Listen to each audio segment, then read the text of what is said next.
दिल्ली में फिलहाल एक के बाद एक ऐसी सियासी चाल देखने को मिल रही है जो देश भर की हेडलाइंस में है।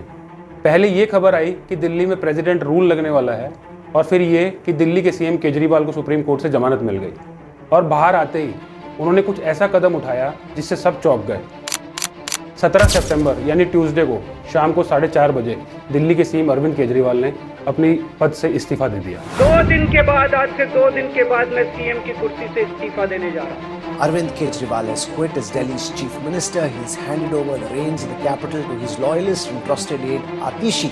मीडिया हेडलाइन में रहने के लिए अरविंद केजरीवाल को हमेशा से महारत हासिल रही है और उनके इस रेजिग्नेशन वाले कदम ने उनको एक बार फिर से मीडिया की हेडलाइंस में लाकर खड़ा कर दिया है। उनके इस कदम ने दिल्ली के सब लोगों को ये सोचने पर मजबूर कर दिया कि दिल्ली अब आखिर क्या नया मोड़ लेने वाली है, आखिर दिल्ली में चल क्या रहा है और अरविंद केजरीवाल ने यह कदम उठाया क्यों। दिल्ली की जनता बदलता हुआ मौसम देख ही रही थी कि अचानक से दिल्ली की पॉलिटिक्स ने भी हवाओं का रुख बदल दिया। आम आदमी पार्टी और बीजेपी के बीच यह 6 माह वाला खेल आज से नहीं चल रहा है, बल्कि यह खेल 2013 में ही शुरू हो गया था। उस वक्त तक बीजेपी को दिल्ली की सत्ता से बाहर हुए 16 साल हो गए थे।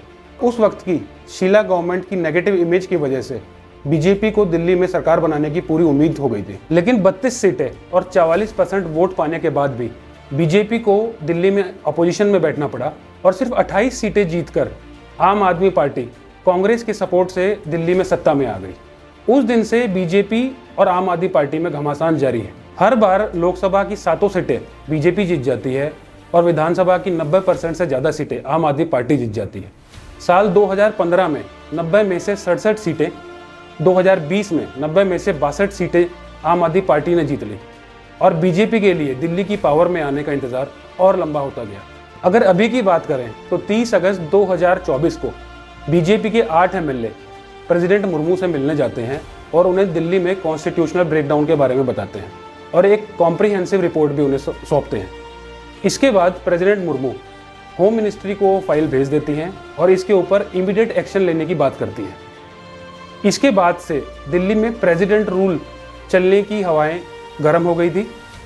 अभी हवाएं चल ही रही थी कि अचानक से पता चलता है अरविंद केजरीवाल को सुप्रीम कोर्ट से बेल मिल जाती है और बेल पर बाहर आते ही अरविंद केजरीवाल ऐसा दांव खेलते हैं जो किसी ने सोचा ही नहीं था।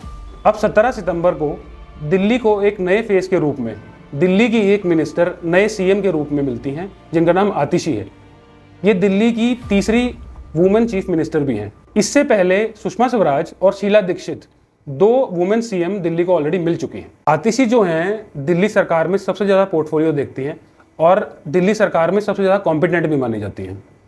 पर क्या उन्हें एज चीफ मिनिस्टर पूरी पावर्स दी जाएंगी या वो सिर्फ एक पपेट सीएम की तरह ही काम करेंगी?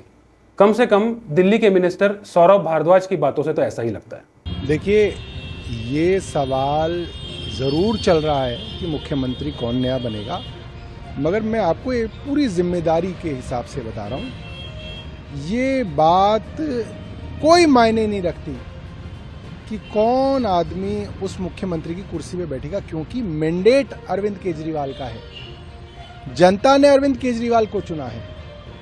अरविंद केजरीवाल ने कह दिया कि जब तक जनता मुझे दोबारा नहीं चुनेगी मैं इस कुर्सी पे नहीं बैठूंगा। तो कुर्सी तो अरविंद केजरीवाल की इस 5 साल भी है और आने वाले 5 साल में भी होगी। इस 2-3 महीने की वैल्यू इतनी है, या शायद 1 महीने की, कि जब तक केंद्र सरकार चुनाव नहीं कराती, चुनाव आयोग चुनाव नहीं कराता, जो हम चाहते हैं जल्द से जल्द हो जाए, तब तक हम में से एक साथी उस कुर्सी पे बैठेगा। ऐसे बैठेगा जैसे भरत भगवान राम के सिंहासन पे खुद ना बैठ के उनकी खड़ाव रख के जो है शासन चलाते थे, ऐसा है। कुछ मीडिया रिपोर्ट्स की माने तो अरविंद केजरीवाल के इस डिसीजन से आम आदमी पार्टी को दिल्ली और हरियाणा दोनों इलेक्शंस में फायदा होगा और उनकी कट्टर ईमानदार वाली छवि में भी सुधार आएगा। खैर, आतिशी सीएम विदाउट पावर्स बने या उनके हाथ में पूरी पावर हो, अरविंद केजरीवाल के इस डिसीजन को लोग अप्रिशिएट ही कर रहे हैं। मीडिया रिपोर्ट्स की माने तो दिल्ली में बहुत सारे काम पिछले 6 महीने से रुके हुए हैं और सुप्रीम कोर्ट से बेल मिलने के बाद अरविंद केजरीवाल पर कुछ कंडीशंस लगा दी हैं। उन कंडीशंस के अकॉर्डिंग अरविंद केजरीवाल दिल्ली की किसी भी फाइल पर साइन नहीं कर सकते।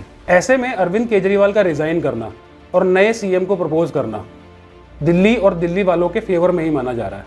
क्योंकि जो काम पिछले 6 महीने से रुके थे वो वापस शुरू हो पाएंगे और इसका सारा क्रेडिट अरविंद केजरीवाल को ही मिलेगा। बीजेपी की दिल्ली यूनिट के हेड वीरेंद्र सचदेवा ने अरविंद केजरीवाल के इस रेजिग्नेशन को सिर्फ एक नौटंकी बताया है।